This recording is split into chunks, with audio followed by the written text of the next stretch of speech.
নমস্কার, দিনের দ্বিতীয় অনুষ্ঠানে আরও একবার স্বাগত জানাচ্ছি আপনাদেরকে। আর আমি আজকে আপনাদের হোস্ট জ্যোতিষী আর.এস. শিকারী। আর আপনারা দেখছেন রাশিচক্র জ্যোতিষালয় চ্যানেলে। আজকের অনুষ্ঠানে আপনাদেরকে আরও একবার স্বাগত জানাচ্ছি। যে বিষয়টা নিয়ে আলোচনা করব সেটা হলো বৃষ রাশির আগামী অগস্ট মাস কেমন যাবে সেই বিষয়। অনুষ্ঠানটি শুরু করার আগে দুটো কথা বলতে চাই। যারা আজকের দিনে প্রথম দেখছেন বা চ্যানেলটা এখনও পর্যন্ত সাবস্ক্রাইব করেননি, অবশ্যই করবেন যদি ভালো লাগে। আর সঙ্গে সঙ্গে লাইক বাটনও শেয়ার করবেন। আর সবচেয়ে বড় কথা হলো যে এইখানে বেল বাটনই অপশনটি আছে, সেটাও অন করে রাখবেন, কারণ আমি যখনই কোনো ভিডিও আপলোড করব তার নোটিফিকেশন সবার আগে আপনার কাছে পৌঁছে যাবে। আর এর মাধ্যমে আপনার সঙ্গে আমার সম্পর্কটা কিন্তু চিরস্থায়ী হবে। তাহলে চলুন কথা না বাড়িয়ে মূল অনুষ্ঠানে প্রবেশ করা যাক। দেখা যাচ্ছে যে মাসের শুরুতে আপনার রাশির অধিপতি শুক্র সে কিন্তু 1 তারিখে কন্যা রাশিতে নিচস্থ হচ্ছে, এবং নিচস্থ হয়ে সে কিন্তু এখানে একটু ড্যামেজ সিচুয়েশনের মধ্যে দিয়ে চলে যাচ্ছে। অর্থাৎ বৃষ রাশির ক্ষেত্রে কিন্তু কন্যার এই ঘরটা কিন্তু পঞ্চম ঘর, হ্যাঁ, পঞ্চমে অবস্থান করে থাকছে। আপনার তুলার ক্ষেত্রে দ্বাদশে এবং বৃষের ক্ষেত্রে কিন্তু সে পঞ্চমে থাকছে। দেখুন, এই সিচুয়েশনে আপনার জীবনে কিন্তু বেশ কিছু গুরুত্বপূর্ণ সিদ্ধান্ত নিতে হতে পারে, বিশেষ করে প্রেম, বিবাহ, দাম্পত্য জীবন নিয়ে, এবং সেইখানে এটা পজিটিভ কিছু ঘটনা আপনার সঙ্গে ঘটার চান্সেস কিন্তু এখানে থাকছে। উপরন্তু যে বিষয়টা আপনাদেরকে আরও একটু বলা দরকার সেটা হলো শুক্রের উপরে কিন্তু শনির দৃষ্টি থাকছে। শনি শুক্রের সপ্তমে, অর্থাৎ আপনার বৃষ রাশির ক্ষেত্রে একাদশে অবস্থান করে থাকছে। বক্রী অবস্থায় বৃষ রাশিতেও কিন্তু শনির দৃষ্টি থাকবে। শনির পোস্টিংটা আপনার জন্য ততটা পজিটিভ নয়, কিন্তু আপনার রাশির অধিপতি শুক্র সে পঞ্চমে আপনার সাকসেস রেট বৃদ্ধি করবে। কিন্তু শনির দৃষ্টি থাকাতে কিন্তু এখানে একটা মিনিমাম একটা রেজাল্ট কিন্তু আপনারা পাবেন, খুব ভালো রেজাল্ট পাবেন সেটা বলা যাচ্ছে না। তবে ক্যারিয়ারের গ্রাফের ক্ষেত্রে, সন্তানের সাকসেসের ক্ষেত্রে কিন্তু কিছু গুড নিউজ আপনি পেতে পারেন। এটা আপনাদের জন্য ওয়েল অ্যান্ড গুড একটা গুড পজিশন আমি দেখতে পাচ্ছি। দ্বিতীয় জায়গাটা হচ্ছে কি, যে সূর্যদেব এই মাসটা, পুরো মাসটাই অগস্টের 16 তারিখ পর্যন্ত সে কর্কটে থাকবে। এরপরে সে 16 তারিখের পরে সে সিংহে চলে যাবে, এবং একদম সেপ্টেম্বরের 16 তারিখে সে আবার কন্যা রাশিতে শিফটিং করবে। তো প্রথম 15 দিন সূর্যদেবের কর্কটে, এবং পরে সক্ষেত্রী হওয়াতে আপনার চতুর্থ এবং পঞ্চম দিয়ে করবে। সেক্ষেত্রে কাজের ক্ষেত্রে কাজের ব্যস্ততা যেমন থাকবে, তেমনি তার পরবর্তী সময়ে মানি ফ্লোর জায়গাটাও কিন্তু যথেষ্ট স্ট্রং থাকবে কিন্তু দেখা যাচ্ছে। আরেকটা জিনিস, আয় ইনকামের ক্ষেত্রে একটা বিশেষ সাকসেসফুল অবস্থায় থাকবেন। বিশেষ করে যারা আর্ট কালচারাল সেক্টরে যুক্ত, নায়ক নায়িকা আছেন বা খেলাধুলোর সঙ্গে যুক্ত, তাদের জন্য কিন্তু সময়টা ওয়েল অ্যান্ড গুড যাওয়ার একটা চান্সেস আমি দেখতে পাচ্ছি।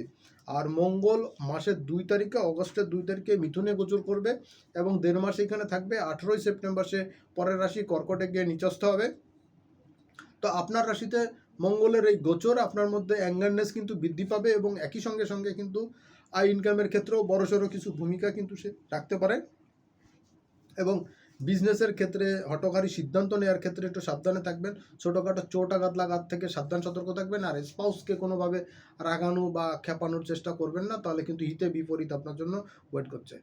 বৃহস্পতি আপনার তৃতীয় অবস্থান করে থাকবে কর্কটের ঘরে। তো এই বৃহস্পতির পোস্টিংটাও যে আপনার জন্য যথেষ্ট পজিটিভ। আমি বৃহস্পতির গোচরে আলোচনা করেছিলাম। বৃহস্পতি মোটামুটি অক্টোবর মাসের শেষ দিন 30শে অক্টোবর সে পরের রাশি সিংহে চলে যাবে, সেটাও আপনাকে আলোচনা করব। তবে আপনার তৃতীয় গোচরকালীন সময় আপনার জন্য কিন্তু বিভিন্ন রকম যোগাযোগ, কমিউনিকেশনের জায়গাটা কিন্তু খুব স্ট্রং করবে। এটা আপনাদের জন্য ওয়েল অ্যান্ড গুড আমি দেখতে পাচ্ছি। আর বুধ হলো আগামী অগস্টের 6 তারিখে সে কর্কট রাশিতে মার্গী অবস্থায় সে ফেরত আসবে মিথুন থেকে, অর্থাৎ আপনার দ্বিতীয় থেকে তৃতীয় আসবে। তো মোটামুটিভাবে এইখানে মাসের 23 তারিখ পর্যন্ত থাকবে কর্কটের ঘরে। তো এই সময় কিন্তু আপনার কমিউনিকেশন, যোগাযোগ কিন্তু ওয়েল অ্যান্ড গুড করবে। এটাতে তেমন কোনো বেগ পেতে হবে না। তবে চতুর্থে গোচর করবে যখন 23 তারিখে, তখন আপনাকে কিন্তু বেশ খানিকটা ডিস্টার্বিং সিচুয়েশনে রাখবে। আর্থিক ক্ষেত্রেও কিন্তু বেশ কিছু চাপ মোকাবেলা আপনাকে করতে হতে পারে। চলে যাব দ্বিতীয় পর্বের আলোচনায়, অর্থাৎ প্রতিদিনকার রাশিফল বিষয়ক অনুষ্ঠানে। এই অনুষ্ঠানে আরও একবার স্বাগত জানাচ্ছি আপনাদেরকে। বৃষ রাশির ক্ষেত্রে 1 তারিখ এবং 2 তারিখ কেমন যাচ্ছে দেখুন। প্রিয় বৃষ, এই ক্ষেত্রে আপনার জন্য কি হচ্ছে, 1 তারিখ এবং 2 তারিখে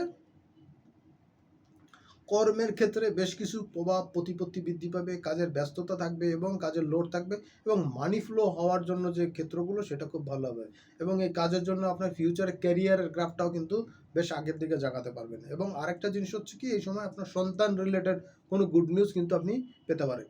4 তারিখ এবং 5 তারিখ প্রিয় বৃষের জন্য যেটা হচ্ছে যে জাতক জাতিকার বৃষের, বিশেষ করে জাতিকাদের জন্য এই সময় ঘুরতে যাওয়া বেড়াতে যাওয়া জায়গাগুলো যথেষ্ট স্ট্রং হচ্ছে, এবং একই সঙ্গে মানি ফ্লোর কিন্তু জায়গাটা ভালো হচ্ছে, বিশেষ করে যারা ফরেন কারেন্সির মাধ্যমে ইনকাম করেন বা বিভিন্ন রকম দেশ বিদেশের সঙ্গে যুক্ত, বিভিন্ন রকমভাবে এক্সপোর্ট ইম্পোর্টের বিজনেসের সঙ্গে কাজের সঙ্গে যুক্ত, তাদের জন্য কিন্তু খুব ভালো থাকবে। যারা ট্যুর ট্রাভেল কাজের সঙ্গে যুক্ত, তাদের জন্য কিন্তু এই সময়টা যথেষ্ট গুরুত্বপূর্ণ থাকবে।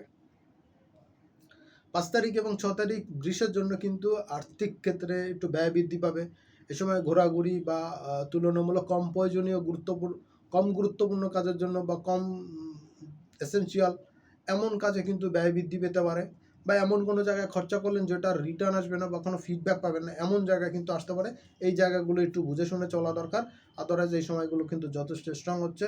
আর ইনকামের ক্ষেত্রে যারা ঘুরে ঘুরে কাজ করেন, সেলস মার্কেটিংয়ের কাজ করেন, সেটা অফলাইন হোক আর অনলাইন হোক, তাদের জন্য কিন্তু এই সময় মার্ভেলাস থাকবে। বৃষের ক্ষেত্রে 7 তারিখ এবং 8 তারিখ, বৃষ রাশির ক্ষেত্রে 7 তারিখ এবং 8 তারিখ সব জায়গাতে জয় জয়কার অবস্থা থাকবে। এই সময় কিন্তু মন মানসিকতা খুব স্ট্রং থাকবে।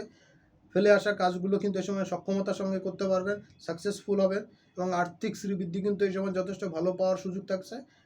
স্পাউসের সঙ্গে সুন্দর রোমান্টিক সময় কাটাতে পারবেন। প্রেমিক যুগলের জন্য নতুন প্রেম, নতুন ভালোবাসা কিন্তু এই সময় আপনার জীবনে আসতে পারে। 9 তারিখ এবং 10 তারিখ এই সময় কাজের উন্নতি প্রসার এটা পাবেন, এবং সঙ্গে সঙ্গে ব্যাংক ব্যালেন্সের জায়গাটাও যথেষ্ট স্ট্রং হচ্ছে। এই সময় সচেষ্ট হলে আর্থিক ক্ষেত্রেও কিন্তু যথেষ্ট পজিটিভভাবে আপনি নিতে পারবেন, আর্থিক ডেভেলপমেন্ট পাবেন, আয় ইনকাম যথেষ্ট ভালো থাকবে, এবং পুরনো পাওনা গন্ডা পরিশোধ করা, ধার বাকি এটা আদায় হওয়ার একটা সুন্দর সময় থাকবে। 11 তারিখ এবং 12 তারিখ বৃষের জন্য 11 তারিখ এবং 12 তারিখ হচ্ছে স্বাবলম্বী হওয়ার সময়। এই সময় আর্থিকভাবে মানসিকভাবে যথেষ্ট পিচ অনুভব করবেন। এই সময় কিন্তু আপনার ক্যারিয়ারটা সামনের দিকে আগাবে, পিতা পিতৃস্থানীয় ব্যক্তির সহযোগিতা পাবেন, বা কোনো আধ্যাত্মিক গুরুর সান্নিধ্য লাভ করতে পারেন, তার আশীর্বাদ লাভ করতে পারেন। সময়টা যথেষ্ট উপভোগ্য হবে। 13 এবং 14 তারিখ বৃষের জন্য কিন্তু উন্নতি সময়, প্রোগ্রেসের সময়, বন্ধুস্থানীয় ব্যক্তির সঙ্গে সম্পর্কের একটু টানাপোড়েন চলতে পারে। এই সময় ধার বাকি না দিলে ভালো করবেন, আর্থিক সমৃদ্ধি এই সময় পাবেন। কাজের ব্যস্ততা থাকবে, সময়টা কাজে লাগাতে পারলে কিন্তু এর পরবর্তীতে সাপোর্টও বেশ ভালো পাবেন। 15, 16, 17, 15, 16, 17 এই 3 দিন বৃষের জন্য কিন্তু খুব গুরুত্বপূর্ণ। এই সময় মানি ফ্লো যথেষ্ট ভালো থাকবে। এই সময় স্পাউসের সঙ্গে সুন্দর রোমান্টিক সময় কাটানোর জন্য খুব ভালো থাকবে, স্মরণীয় থাকবে। সময়টা কাজে লাগাতে পারলে কিন্তু আর্থিক বিবেচনায় যথেষ্ট স্ট্রং থাকতে পারেন, এবং কর্মের উন্নতি প্রসারও কিন্তু খুব ভালো থাকবে। 18 এবং 19 তারিখ, দেখুন 18 এবং 19 তারিখ বৃষের জন্য এই সময়টা কিন্তু খুব গুরুত্বপূর্ণ। এই সময় আপনাদের শত্রু একটা ভাব ফিল করবেন, শত্রুতা থাকবে না কিন্তু শত্রু একটা ফিল করবেন। আর্থিক বিবেচনায় যথেষ্ট স্ট্রং সময় যাবে এই সময়টা। এই সময় কিন্তু কর্মের উন্নতি প্রসার এটা যথেষ্ট ভালো থাকবে। আর্থিক ক্ষেত্রে যথেষ্ট ডেভেলপমেন্টের জায়গা আপনি পাবেন। ঘুরে ঘুরে কাজ যারা করেন, সেলস মার্কেটিং কাজ যারা করেন, তাদের জন্য খুব ভালো থাকবে। ফুড, খাদ্য খাবারের বিজনেস, হোটেল রেস্টুরেন্টের বিজনেসও কিন্তু ভালো যাবে। 20 এবং 21 তারিখ বৃষ রাশির জন্য কিন্তু যথেষ্ট স্ট্রং টাইম। এই সময় প্রেম ভালোবাসা কিন্তু উতলে উঠবে। এই সময় নতুন প্রেম জীবনে যেমন আসতে পারে, তেমনি পুরনো প্রেমের কোনো বিচ্ছেদ হওয়া বা কাটছাঁট হওয়া এটাও কিন্তু যথেষ্ট ভালো থাকবে আপনার জন্য। আর্থিক উন্নতি, আর্থিক প্রসার কিন্তু যথেষ্ট ভালো থাকবে। স্পাউসের সঙ্গে সম্পর্ক ভালো কাটবে, এবং যারা প্রেম ভালোবাসা খুঁজছেন বা প্রেমিক যুগল যারা আছেন, তাদের জন্য কিন্তু একটা রোমান্টিক সময় কাটাতে পারবেন একান্তে নিরিবিলি। বিজনেস সব বিষয়ে খুব ভালো যাবে, মানি ফ্লো যথেষ্ট স্ট্রং থাকবে। 22, 23, 24 বৃষের জন্য কিন্তু যথেষ্ট স্ট্রং টাইম। এই সময় ধার বাকি পাওনা গন্ডা আদায়ের জন্য খুবই ভালো সময়, পুরনো লোন পরিশোধ করার জন্য যথেষ্ট ভালো সময় পাবেন। এবং একই সঙ্গে 22, 23, 24 তারিখে বৃষ রাশির ক্ষেত্রে আপনি ব্যাংকের লোন রিকভার করা বা যেগুলো পাওনা ছিলেন সেটা আদায় হওয়ার জন্য কিন্তু খুব ভালো সময় থাকবে। সচেষ্ট হলো ব্যাংক ব্যালেন্স কিন্তু এই সময় যথেষ্ট স্ট্রং হতে পারে। 25 এবং 26 তারিখ, 25 এবং 26 তারিখ বৃষ রাশির জন্য কিন্তু মার্ভেলাস টাইম। ভাগ্যস্থানে ভাগ্যদেবী যথেষ্ট পজিটিভ কিছু ঘটনার জন্য ওয়েট করে থাকবে আপনার অপেক্ষায়। আপনি যত তাড়াতাড়ি সময়টা কাজে লাগাতে পারবেন ততই বেটার। কোনো আধ্যাত্মিক পুরুষের সান্নিধ্য লাভ করতে পারেন এই সময়। পিতা পিতৃস্থানীয় ব্যক্তির সাহায্য সুবিধা পাবেন। 27, 28, 29 কর্মের উন্নতি প্রসার পাবেন, বিশেষ করে যারা ফরেন কারেন্সির মাধ্যমে ইনকাম করেন বা এক্সপোর্ট ইম্পোর্টের বিজনেসের সঙ্গে যুক্ত, তাদের জন্য কিন্তু খুব ভালো টাইম। এই সময়টা কাজে লাগাতে পারলে আর্থিকভাবে যথেষ্ট স্ট্রং সিচুয়েশনে থাকবেন, আর্থিক বিবেচনায় যথেষ্ট ভালো যাবে। 30 এবং 31 তারিখ এই সময়টা কিন্তু আপনার আয় ইনকামের জন্য খুব ভালো। লাইফের ক্যারিয়ারের এবং সন্তানের কোনো সাকসেস পেতে পারেন, সন্তান রিলেটেড কোনো সাকসেস পেতে পারেন। ক্যারিয়ার গ্রাফটা কিন্তু এই সময় যথেষ্ট বেটার থাকবে, আর সচেষ্ট হলে আয় ইনকামও যথেষ্ট ভালো থাকবে। সন্তানের কোনো সাফল্য কিন্তু আপনাকে গর্বিত করবে, বিশেষ করে কোনো মেডিকেল বা ভার্সিটির ভর্তি বা অ্যাডমিশনের কোনো জায়গার রেজাল্ট প্রকাশের থাকলে, বা কোনো গবেষণামূলক জায়গাতে কোনো রেজাল্ট প্রকাশে থাকলে কিন্তু খুব ভালো কিছু আশা করতে পারেন। মোটামুটি এই ছিল আগামী অগস্ট মাসে আপনার রাশি লগ্ন যখন বৃষ, তার ফলাফল। এই বিষয়ে আলোচনা করলাম। পরের অনুষ্ঠানে আবার দেখা হবে। সেই পর্যন্ত সবাই অনেক অনেক ভালো থাকবেন, সুস্থ থাকবেন। আর যদি ভালো লাগে অনুষ্ঠান তাহলে লাইক শেয়ার তো করবেন। আজকের মতন এখানে বিদায় নিচ্ছি, সামনের দিন আবার দেখা হবে। সেই পর্যন্ত ভালো থাকবেন, সুস্থ থাকবেন। নমস্কার।